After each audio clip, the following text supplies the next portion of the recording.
everyone. Good day, Miss Emma. Our names are Kang Misian, Clifford Biomlik, Lin Muijie, Green Bin Hao, Xiao Jiazheng. Hello, I am Xiao Jiazheng, and I'm going to talk about Bolam's case today. But first, what is the tort of negligence? The tort of negligence is legal wrong suffered by someone at the hand of other who fail to take proper care to avoid what a reasonable man would have regarded as foreseeable risk. Nevertheless, the topic that we are going to discuss today is to what extent Bolam's test is still relevant in determining standard of care in medical negligence cases in UK and Malaysia. Jiazheng, what is medical negligence? To answer Ivan's question, medical negligence is often used synonymously with medical malpractice. Strictly speaking, medical negligence is the only one legal element of medical negligence claim. It is an act or omission by medical professionals that deviates from other medical standard of care. The Bolam's test was established in 1957 following the decision of the court in Bolam vs. Friend Hospital Management Committee, in which the court concluded that a doctor might be able to avoid medical negligence claim if he or she can prove that other medical professionals were acted in the same way. In this case, the plaintiff, John Hector Bolam, was suffering from mental illness, was advised by a consultant attached to the defendant's hospital to undergo electroconvulsive therapy. He signed a form of consent to the treatment but was not warned of the risk of the fracture involved. There was evidence that the risk of fracture was very small, viz. Of the order of 1 in 10,000. On the second occasion, when the treatment was given to the plaintiff in defendant's hospital, he sustained fractures.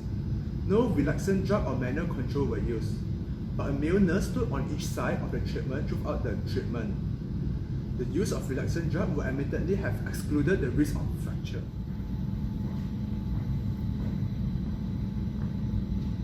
Among those skilled in the professional and experienced in the form of therapy, however, there are two bodies of opinion, one of which favor the use of relaxant drug or the manual control as a general practice, and the other of which thinking that the use of this drug was attended by mortality risk, confine the use of relaxant drug to cases where there were particular reasons for their use. Plaintiff's case was not such a case. Similarly, there were two bodies of competent opinion on the question whether if relaxant drugs were not used, manual control should be used. So too, different views were held among competent professionals men on the question whether a patient should be expressly warned about the risk of fracture before being treated or should be left to inquire what the risk was. And there was evidence that in the case of medical illness, explanation of risk might not affect the plaintiff's decision whether to undergo the treatment. Plaintiff having sued defendants for negligence in the administration of the treatment, viz. in not using relaxant drug or some form of manual control, and in failing to warn him the risk involved before the treatment was given. The jury returned a verdict for the defendants. In the summing up, the jury were directed: firstly, a doctor is not negligent if he is acting in accordance with the practice accepted as proper by a responsible body of medical men skilled in that particular art, merely because there is a body of such opinion that takes a contrary view.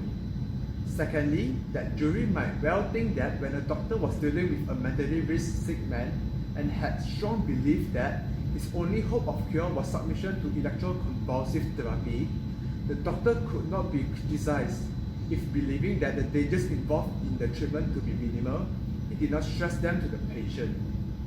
Lastly, In order to recover damages for failure to giving warning, plaintiff must show not only that the failure was negligent, but also that he had been warned he would not have consented to the treatment.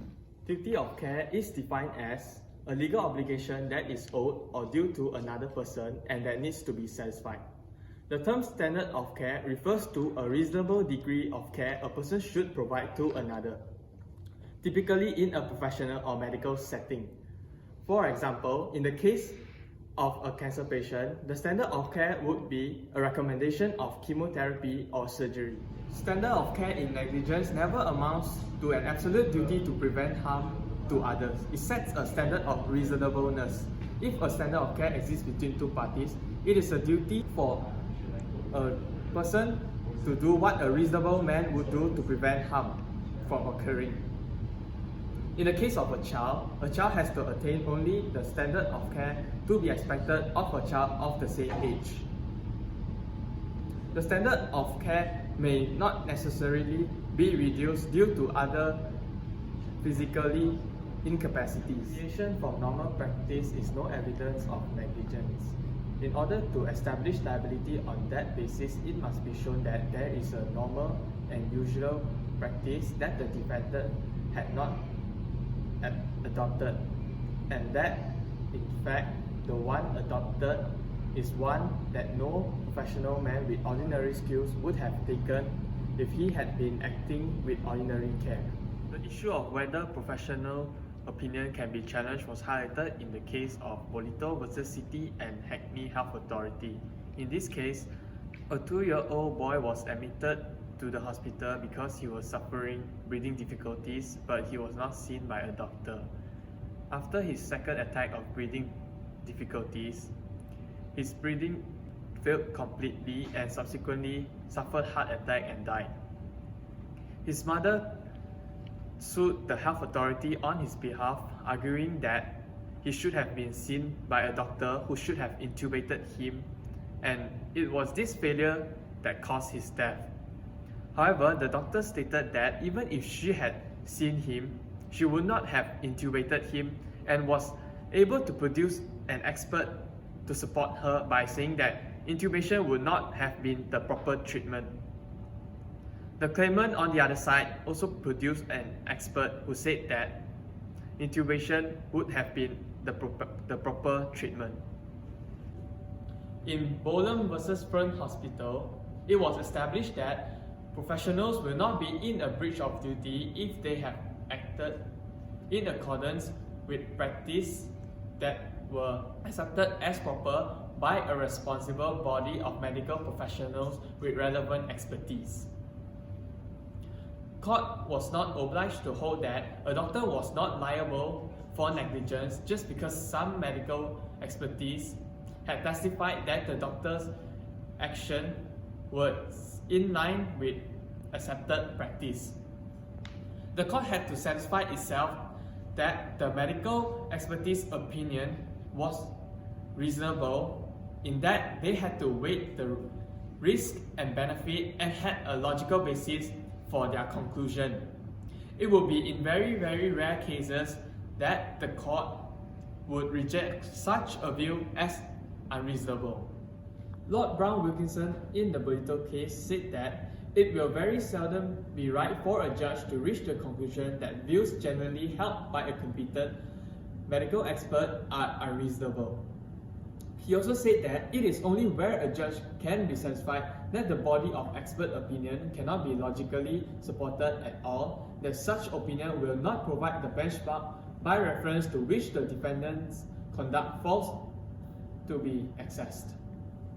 In conclusion, the legal principle formed from the Bolam case is that although Bolam test still applies, the court is not obliged to hold a doctor not liable for negligence just because some medical experts has testified that his or her actions were correct. And now, Clifford will be explaining application of Bolam test in UK cases. First application of the Bolam test is an issue of informed consent. In Sidaway against the Board of Governors of the Bolam Royal Hospital, the House of Lords held that the defendant was not liable because the defendant had followed appropriate medical practice of neurosurgeons in not disclosing the risk of damage to the spinal cord of the patient and was therefore not negligent. In House of Lord Diplock confirmed the application of Bolam test and said that the doctor duty of care to individual patient and expert medical evidence matter should be treated the same way. Lord Scarman, without overruling Sidaway, said that the application of Bolam test should not be applicable in informed consent issues and said that doctors not only have a duty to take reasonable steps to make sure that their advice is right, but also to explain the reasoning behind it. In Chester against Afshar, the House of Lords agreed with the Court of Appeal that the surgeon had fallen below appropriate standard in failing to give the full information which, if it was given at that time, the claimant might not have the surgery and she would have a choice to make the decision whether to have the surgery or not to. In Montgomery against Lanarkshire Health Board, the Supreme Court had decisively moved away from the doctor know best approach. In this case, the doctor had breached her duty of care by not warning the risk to the patient of a vaginal delivery. The Supreme Court held that the doctors had a duty to warn patient of material risk and said that a risk was material if a reasonable person in the patient's shoe was likely to attach significance to it, or the doctor was or should have known that the patient would attach significance to it. The Bolam test was not applicable here because considering whether other doctors would have warned the risk to the patient would only amount to assessing the degree of respect other doctors have for their patient, not making a specific medical judgment. They noted that while Sidaway remained as a binding decision, the lower courts in England and Wales began moving apart from the decision and started adopting the approach by Lord Scarman in Chester against Afshar. Indeed, the position of Lord Scarman's approach was echoed by Lord Wolfe in later cases. Next, the application of Bolam test applies to examination and diagnosis issues. In Maynard against West Midlands Regional Health Authority, the consultants proceed to surgery before the test that they had ordered became available, and the claimants claimed that they were negligent in doing so. The House of Lords in this case held that the consultants had followed an approved practice supported by a responsible body of medical opinion. However, there was an equally competent body of medical opinion that went against and said that the consultant's decision was wrong. Applying the Bolam test in this case, the consultants were not negligent. The third application of the Bolam test applies to issue of treatment and clinical judgment. In White House against Jordan, the defendant had delivered a baby through forceps, but the baby had suffered brain damage. In this case, it was alleged that the defendant had pulled too long and too hard attempting a forceps delivery. The House of Lords, however, stated that according to evidence, the defendant had not departed from accepted practice of the surgery, and therefore, the defendant was not liable. The House of Lords restated the Bolam test and rejected the argument that there was an error of judgment and negligence. The last application of Bolam test applies to level of expertise issues. In Wiltshire against Essex Area Health Authority, a junior doctor had mistakenly administered excess oxygen into the vein of a premature baby instead of the artery, who eventually lost his eyesight. The House of Lords rejected the argument because that would mean the care of a patient would ultimately entitle to the experience of a doctor, which was unacceptable, and negligence was said to have occurred in this case. For Malaysian cases, I will pass to Yi Xian to finish it. In first points, we have picked out two Malaysian cases which utilize the Bolam's principle within their judgment. So for the first case, it's Chin Kiao against Government of Malaysia. In this case, the plaintiff had a penicillin injection in which she later died. It was found out that she had a penicillin allergy, which was clearly stated and carefully stated in her medical card. Unfortunately, the doctor in charge did not take note of her allergy and proceeded with the penicillin injection. After the consultation with various medical experts in this relevant field, it is held that they would have taken note of the allergy and then prescribed her a different injection in which will not trigger her allergy and cause her death. In this case, this means the doctor has breached his standard duty of care of a good doctor of being aware of medical cards in which are significant in medical cases because of their nature of having the allergies and what they have and need in their card. Hence, the Bolam's test is then applied and he was liable for medical negligence. Next, we have Khao Nan Singh against Nagama and others. In this case, the plaintiff was involved in a car accident in which he required plasters around his leg for a speedy recovery. However, the plasters was too tight and he complained to the doctor in charge, in which the doctor did not take notice and merely prescribed him painkillers to soothe his pain, which he complained. It was held that the gangrene, which is a medical term for a consistency blood clot caused by an external hindrance of blood circulation, was formed due to the tight plasters, and therefore his leg needed to be amputated. After consultation with various medical personnel about this matter, they have held that due to the doctor's awareness towards the tight plasters, he should have done an action after the complaint, as it was widely known that a gangrene would have formed because of the hindrance of blood circulation. Therefore, the Bolam's test was applied, and due to his breach of standard duty of care of, again similarly to the previous case of a good doctor, he was therefore liable for medical negligence as well. Moving on, we do have instances where we can depart from the Bolam's test of medical negligence. McNair J's full judgment in Bolam's test is crystal clear that he did not intend to give doctors a carte blanche to clothe inadequate practice with some sort of official blessing.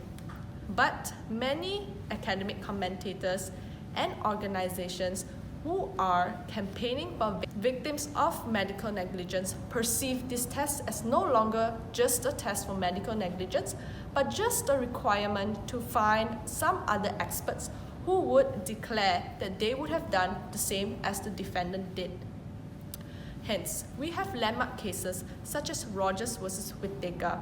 In this Australian case, the plaintiff was almost blinded. She had a blind left eye prior to a surgery to her right eye, which is her only good eye. She has repeatedly asked for eye complications in the near future after the surgery, in which would affect significantly to her decision on whether to go on with the unnecessary eye surgery. The doctor did not respond accordingly to her question and proceeded with the surgery. After the surgery, it was found out that her right eye had a disease which was too remote, in which is the reason why the doctor did not inform prior to the surgery. The other medical experts in this eyesight area had said that because of this eye disease's nature, it was too remote to be informed to the patient, and they would have not told their patients even if they asked. The courts held that doctors should inform patients about the material risks attached within the surgery, especially when it is inherent to them. So, in this case, it was departed from Bolam's test, it was withdrawn, and therefore the doctor was indeed liable, even though other doctors had stated that they would not have told the patient due to the disease being 1 in 14,000 chances. Moving on, we have Kamalan Anak Perempuan, Rahman and others against Eastern Plantation Agency of Johor. In this case, they have stated that standard of care is no longer a medical judgment, and the leading judgment by Richard Talala J, in which he followed Rogers and Whittaker, stated that it is now up to the courts to decide whether the doctors are liable and move away from the doctor knows best concept as long as all factors are involved. Lord Wolf charted this shift from excessive judicial difference of doctors know best to a more contemporary and critical approach. Echoing Grubb and Squartz, Lord Wolf suggested that the judiciary were reluctant to make findings of negligence to any honorable profession. And in this context, this might mean doctors of specific areas such as surgeons and surgeries that they do. Meanwhile, Lord Brown Wilkinson held that it would be very, very rare and seldom for a judge to make a decision and reach a conclusion that was genuinely viewed by a medical expert, which are unresponsible. A judge in a malpractice claim is free to, or must be ready to, scrutinize each case based on case-to-case basis of opinion professed to him for representing responsible practices. It inevitably adds to workload pressures, requiring modifications of how doctors work and approach treatment decisions. It remains to be seen certain whether recent cases could really see the end of the old sentiment of doctor knowing best. Regarding the previous points by Yi Xian, the question is whether Bolam test is still relevant in today's standard of care regarding medical negligence. As the Bolam test was created just 9 years after the emergence of the National Health Service, it was created at a time when doctors were highly regarded by a grateful public, and it was reflected in their judicial views.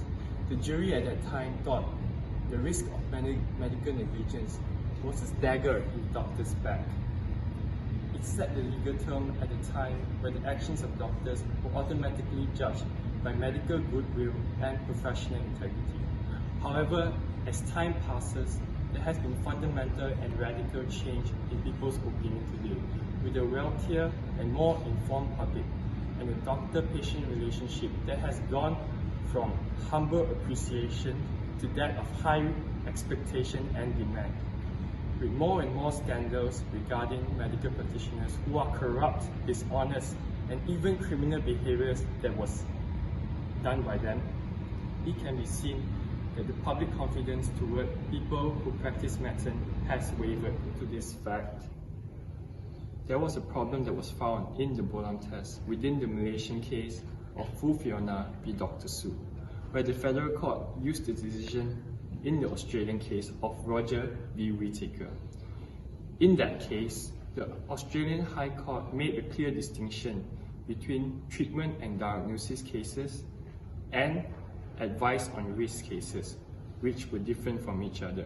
It emphasized that doctors owed a standard of care and a duty of care to patients to inform them of all the material risks on the proposed treatment. And the Bolam test has no relevance in this matter, as it is not up to the medical practitioners to have the final say of the standard of care required by clinicians. After the judgment given in the case of Plato, the House of Lords have now given a requirement that the standard proclaimed must be based on a logical basis, and that the pros and cons of competing options must be discussed. The effect of Plato is now the courts will have a more inquiring stance on the review of both sides of medical evidence. Recent case law has shown that the courts have used the Bolito approach instead of the Bolam test, as it is more relevant in today's standard of care in medical negligence. In cases that involve informed consent, the Montgomery test has totally replaced the previous test of Bolam that was refined in Sidaway. In the case of Sidaway, a doctor is discharged of his duty of care if the failure to inform a patient of risk is accepted proper by a responsible medical body of opinion. However, after the case of Montgomery, it has all changed. In the case of Montgomery, Mrs. Montgomery was not informed by the doctor of the risk of shoulder dystocia, as the doctor felt that if she was informed of the risk, she would have gone for a caesarean section, which the doctor felt that it was not of her best interest based on her professional opinion, as doctors will rely on their professional opinion to decide the amount of information they would want to disclose to a patient. It would seem that the Bolam test would be applicable in this situation. However, the federal court has ruled in the case of Montgomery that from now on, doctors would have to inform patients of all material and significant risks that they would have met in the proposed treatment. and that is why the Bolam test may no longer be applicable in cases that involve informed consent. Thus, in medical negligence cases, a distinction must be made between diagnosis and treatment cases on one hand and advice on risk on another hand. As medical experts do genuinely differ in opinion on diagnosis and treatment cases, it is not a matter that the court is equipped to decide and resolve. Thus, the Bolam test is still applicable in this sense. In conclusion, based on Dr. Simon Fox's article, he states that the Bolam test is still applicable in pure treatment and diagnosis cases, while the modified Bolam test, Bolito test, is also applicable. However, the Bolam test may not be relevant anymore in informed cases, as the Montgomery test has overtaken it. Based on Dr. Simon Fox's own words, the Bolam test is dead in some, but alive in others, at least for the time being. Thank you, Miss Hema.